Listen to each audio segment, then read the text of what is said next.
Olá pessoal, seja muito bem-vindo ao nosso canal. Acaba de chegar uma nova notícia lá de Brasília.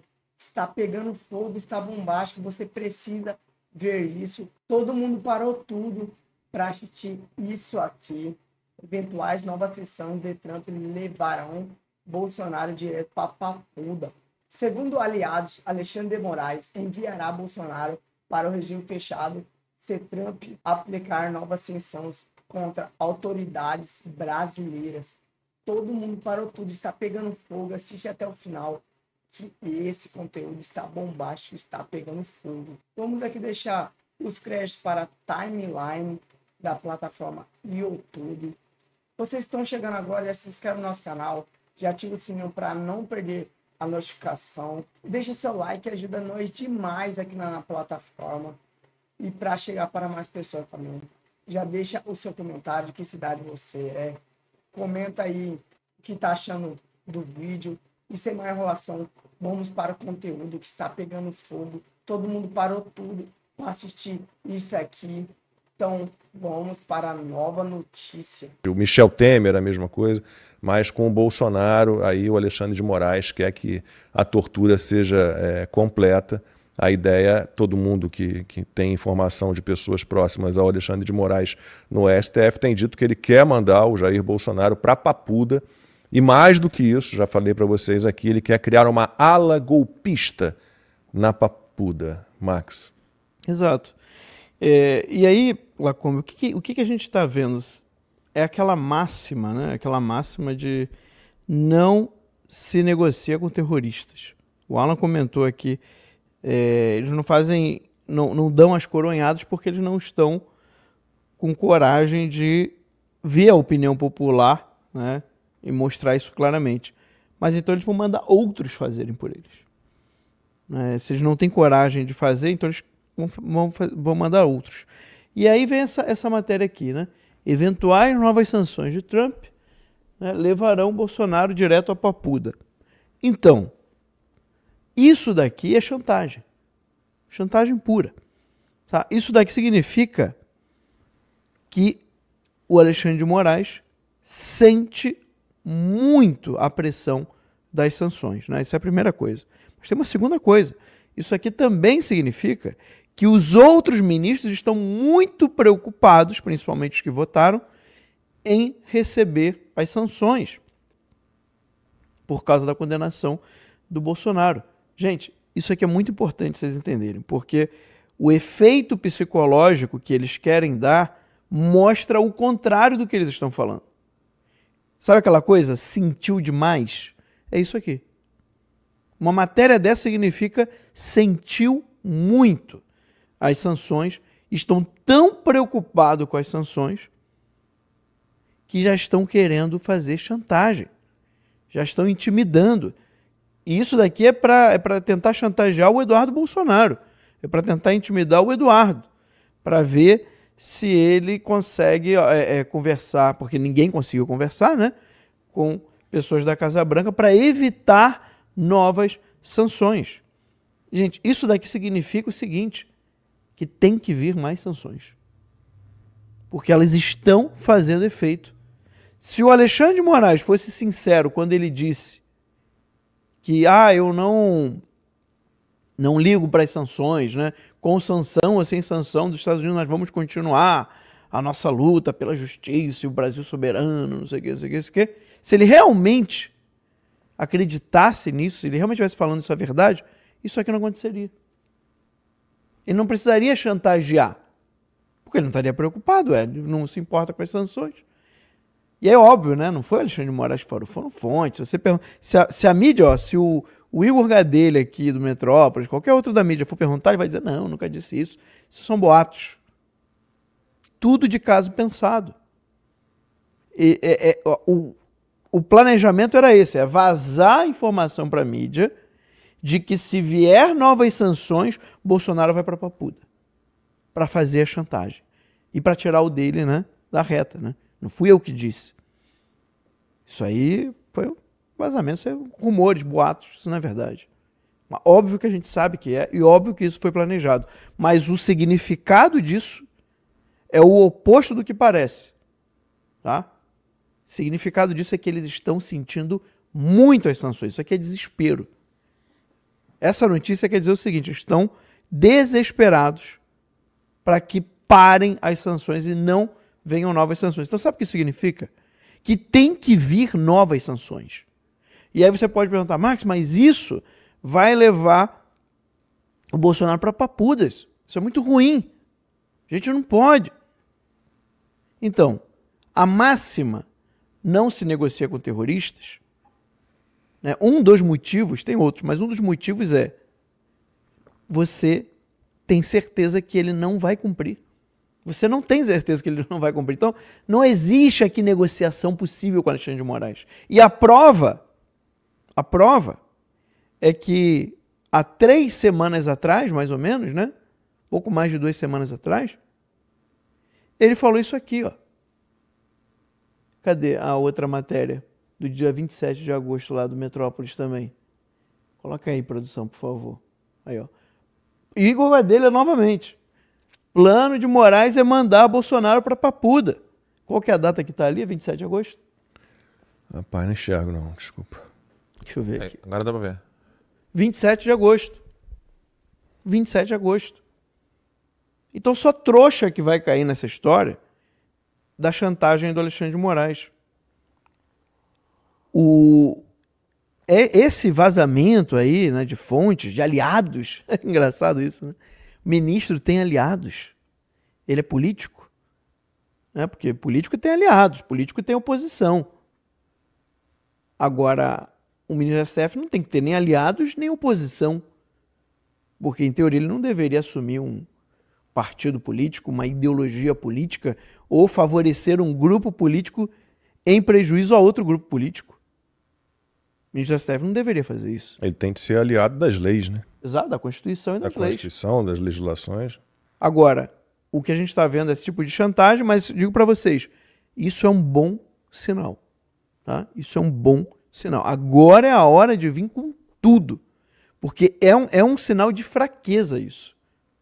É um sinal de extrema fraqueza. Isso mostra que os ministros estão muito preocupados com as sanções e que o Alexandre de Moraes sentiu muito as sanções que ele levou. Gente, não se negocia com criminosos, não se negocia com terroristas. Tá? Não se faz isso por diversos motivos, mas um dos motivos é esse. Ele quer mandar o Bolsonaro para a Papuda de qualquer jeito. De qualquer jeito. Agora, e aí, posso só prever o que vai acontecer? Se alguém tentar negociar e falar, não, vamos fazer isso para o Bolsonaro não ir para a Papuda, sabe o que vai acontecer? Ele vai, então vou deixar o Bolsonaro em casa. Com uma série de regras draconianas. Ele já está cumprindo, né? Mas vai ser pior. E aí ele vai inventar em algum momento lá na frente, 1, 2, 3 meses, que ele descumpriu uma dessas regras por qualquer motivo e ele vai para a Papuda do mesmo jeito. Agora não se negocia. Eu posso só dar uma informação dos nossos espectadores aqui, que é principalmente da turma de Brasília, né? Eu citei lá que foi pouca gente para o hospital, o DF está. Vinícius Hackme, carros foram proibidos de se aproximar. Marconi Toné, não foram ao hospital porque foram antes proibidos de passar. Tem vários vídeos com a polícia parando os carros. Auxiliadora Alcântara, tinha poucas pessoas, pois fizeram bloqueio, não permitindo chegar de carro. Lolano Onaka, tinha que andar bastante para chegar ao hospital. Kika, como é que se chega perto? Tinha um punhado de jagunço impedindo os populares. João Carlos Pecoraro, foram poucas pessoas porque teve bloqueio da polícia. Cláudia Novaes, vejam que são várias pessoas. Lacombe, foi dificultada a ida das pessoas para a porta do hospital, carros não passavam. Leila Patrícia Ferreira de Paula Lacombe, pelo que vi, o Alexandre de Moraes não permitiu que a população se aproximasse. É aqui, ó. Eles têm um medo do povo, né? Que eles se pelam de medo do povo. É um troço impressionante. Tem ali, ó. Eu coloquei na tela ali o comentário da Claudine, né? Da câmera do Max. Aqui, ó. Sim, eu fui, mas limitaram o acesso. Só que tem um fato, né? Quem que gravou o vídeo fazendo uma campanha para isso? Foi o Pitoli. Aí eu liguei pro Pitoli, falei, Pitoli, eu não estava sabendo. Eu tava no aniversário de uma filha de uma amiga da minha esposa. Eu fiquei sabendo e gravei o vídeo na hora. O vídeo foi a 1,4 milhões de visualizações no meu Instagram. 1 milhão. 1 milhão, foi 1.400.000, mais ou menos, eu acho que até mais. Quantos deputados publicaram? Quantos senadores? 0. 0, 0, 0. Se eu tô sendo injusto, por favor, digam aqui. Essa semana a gente Digam. vai perceber realmente quem está com o Bolsonaro e quem não está. E estar com o Bolsonaro significa estar com a Constituição, estar na luta pelo cumprimento das leis, porque a gente não pode aceitar dessa forma, né? Sem uma manifestação mínima que seja, né, de algo desse tipo. Parece que só o Hélio Lopes aqui. O Hélio Negão. Só o Que Hélio... estava em vigília, inclusive, Sim. com Magno Malta e Carlos Bolsonaro em frente ao condomínio do Jair Bolsonaro no Jardim Botânico, em Brasília, né? E enquanto isso, gente, o Lula está publicando cartinha no New York Times, né? Ele publicou ontem um artigo no jornal, que é um jornal bem de esquerda, e mandou lá uma mensagem direta ao Donald Trump, né? Diz que o intuito dele é promover um diálogo aberto e franco. Desde quando? Nunca foi o objetivo do Lula ter um diálogo aberto e franco com o Trump, até porque ele não resistiria a 5 minutos de conversa com o Donald Trump. Ele teria todas as suas mentiras, né, despedaçadas completamente. E aí esse texto que o Lula mandou publicar no New York Times é uma resposta a declarações de integrantes do governo americano que têm falado, sim, em represálias ao Brasil, que poderia inclusive envolver força econômica que já está sendo usada e militar em defesa da liberdade de expressão e contra essa farsa que foi o julgamento do Jair Bolsonaro. E aí o petista botou lá no artigo, ressaltou que democracia e soberania brasileiras são inegociáveis. Ele destacou a condenação do ex-presidente pelo Supremo Tribunal Federal, que ele classificou como histórica, ele, o Lula. Afirmou que os ministros do STF garantiram a integridade das instituições e do devido processo democrático e que as sanções dos Estados Unidos ao Brasil são tentativas de interferência política no judiciário brasileiro. E a atuação do judiciário brasileiro é uma tentativa óbvia de interferência na política, o que é proibido. Então, o que veio primeiro, né? Os Estados Unidos reagem, né, como um país livre e preocupado com a situação agora aqui do nosso lado aqui das Américas, mais agora do que no primeiro mandato do Donald Trump, com a situação de alguns países, em especial o Brasil, obviamente, que é o maior país da América Latina, tem a economia mais forte da América Latina, e os Estados Unidos estão realmente preocupados, porque o que o Lula sempre quis, e ele está trabalhando por esse objetivo, é jogar o Brasil no colo da China. A gente fala sobre isso sempre, né? Então ele publica essa cartinha, esse artigo indecente, dizendo que quer diálogo, mas fechando os olhos para uma situação real, mais uma vez, né? Que é a tirania que foi imposta ao Brasil, aos brasileiros de um modo geral, infelizmente. Olha, que o Lula escreva artigo, eu só acredito se ele bater um papo com o Grok ou o ChatGPT. É óbvio que não foi ele que escreveu. E o ChatGPT consiga escrever em português e depois o ChatGPT ou alguma inteligência artificial traduzindo. Porque e te digo mais, hein? E não vai ser sobre o que ele falou, porque é absolutamente incompreensível o que o Lula fala, né? Então, qualquer pessoa que queira, com honestidade, tentar falar, eu vou sentar aqui agora, vou avaliar o que o Lula está dizendo e tentar transformar isso num artigo, a pessoa ela terá de ser infiel ao que ela está ouvindo para escrever o artigo. Ponto 1. Só voltando a um pouco essa questão dos deputados não terem divulgado essa ida do Bolsonaro ao hospital, eu quero fazer um exercício com você que está em casa me assistindo, que não quer dizer que eu vou estar assumindo posições, eu quero ser descritivo e especulativo, tá? Então eu não estou fazendo um discurso normativo. Quem é aluno da academia sabe muito bem o que eu estou querendo dizer. Eu vou descrever fatos. Vamos dizer, então, vamos assumir como princípio que os deputados estão com medo de divulgar a ida do Bolsonaro ao hospital, com medo de que algo pior possa acontecer com o Bolsonaro. Então, fazer ou não fazer vai mudar a postura do Alexandre de Moraes? Essa é a primeira pergunta que eu deixo para vocês em casa e aqui no estúdio. 2, o medo que o político pode sentir de ser punido e não poder mais ter atividade parlamentar. Olha a pergunta que não quer calar, né? Se o político ele já não pode mais falar e divulgar que alguém está indo no hospital e essa pessoa precisa de apoio e carinho, o que mais o político pode fazer? Então, se ele não pode fazer mais nada, por que querer se candidatar e ainda querer eleger parente? Essa é a pergunta que não quer calar. Se eu não posso fazer mais nada no Congresso, por que então, além de querer manter o meu cargo, eu ainda quero colocar mais amigos e parentes? Uma emendazinha parlamentar. Não, eu não digo nem questão de desonestidade. Às vezes a pessoa pensa assim, não, porque a gente vai ganhar em longo prazo. Mas ganhar o quê? Se ela já não pode fazer mais nada agora, o que ela pode fazer? Aqui eu não estou falando que a pessoa está sendo corrupta.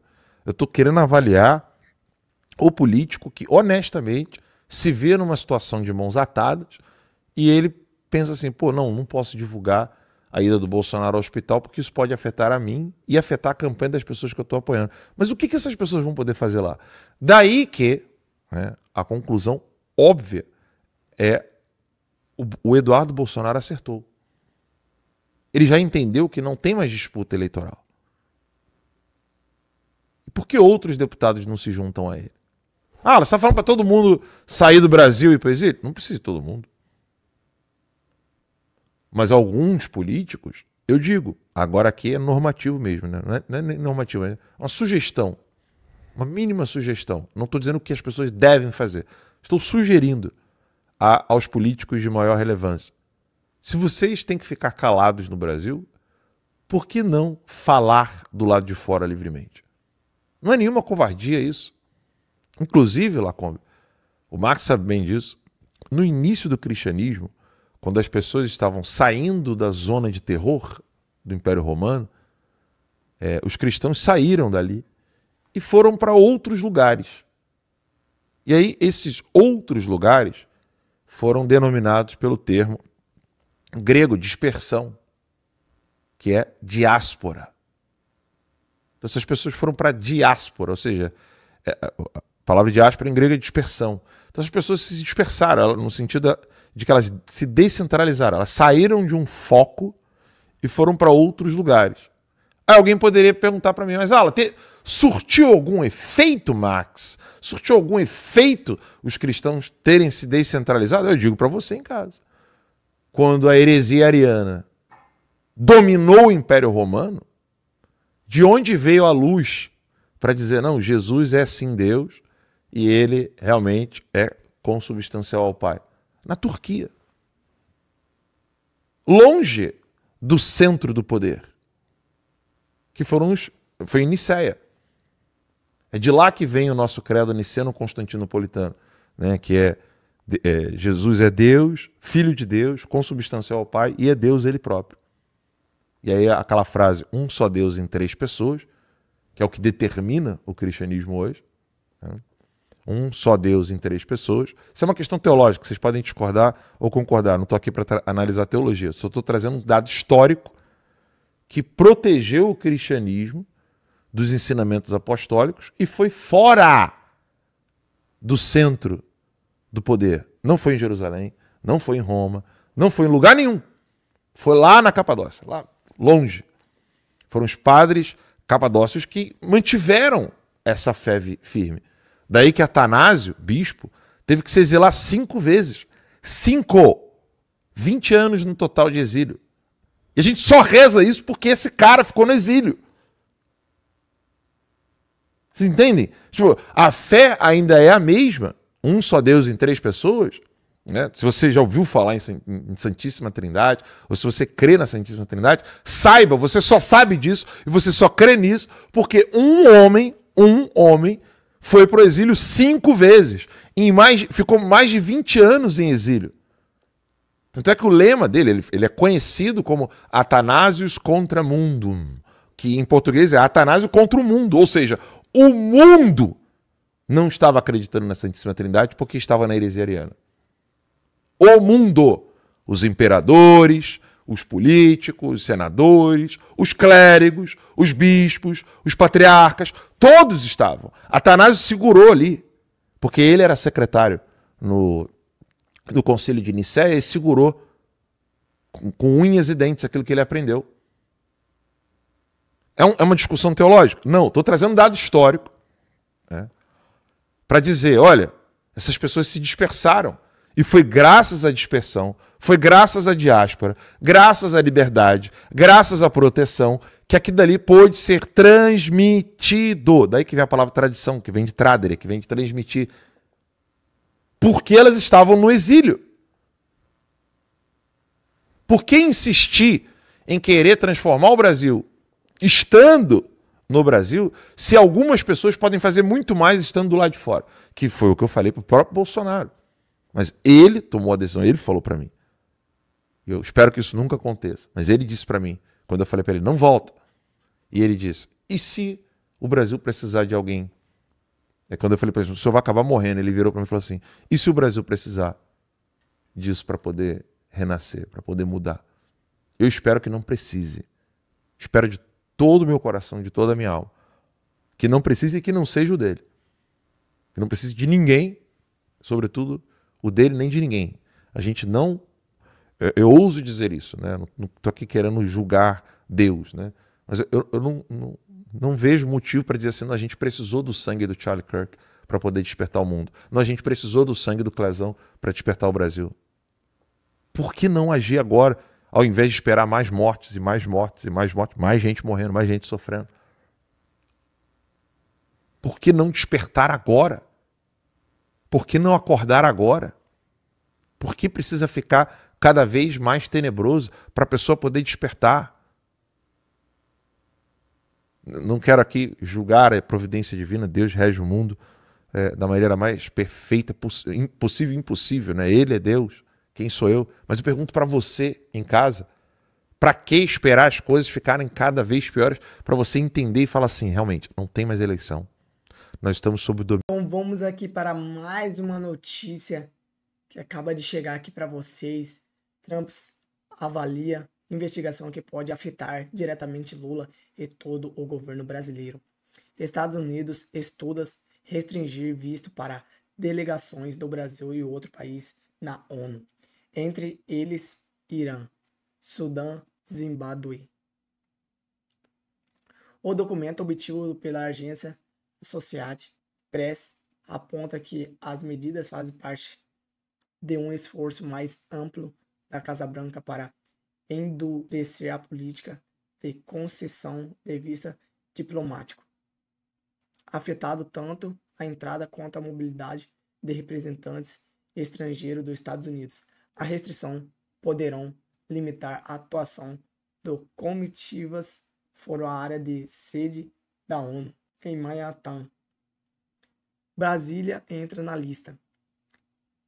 O memorando incluiu o Brasil entre os países que podem ser alvo das novas diretrizes, embora não haja definição sobre a integrantes de delegação que seriam afetados, nem se a medidas incluírem o presidente Luiz Inácio Lula da Silva. A presidência brasileira da ONU tem relevância diplomática. Tradicionalmente, o Brasil é o primeiro país a discursar a abertura da Assembleia, segundo pelos Estados Unidos. Fontes ligadas à administração Trump afirmam que o Brasil passou a ser monitorado com maior atenção após o avanço do progresso judicial contra o ex-presidente Jair Bolsonaro, aliado político de Trump, acusado de envolvimento de uma tentativa de golpe de Estado. A posição retaliação, no entanto, ainda está em análise. Você que chegou aqui até o final, já se inscreve, já ativa o sininho no nosso canal para não perder a notificação. Todos os dias tem conteúdo de política aqui, não fica desinformado, aqui vocês ficam informados todos os dias. E já deixa o like que ajuda nós demais aqui para subir o nosso canal, para chegar para mais gente. E muito obrigado e até a próxima.